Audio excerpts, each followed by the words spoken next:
Ladies and gentlemen, if you want to be successful in this age, in 2022, 2023, you must be able to say these words.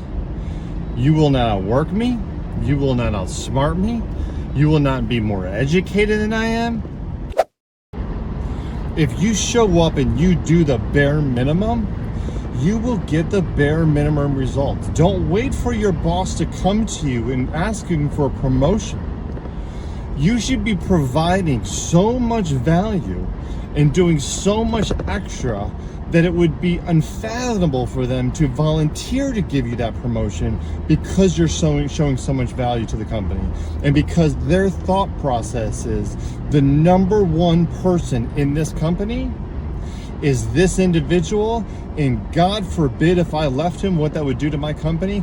I better make sure that that person is happy, paid well, gets the schedule they want, etc., etc.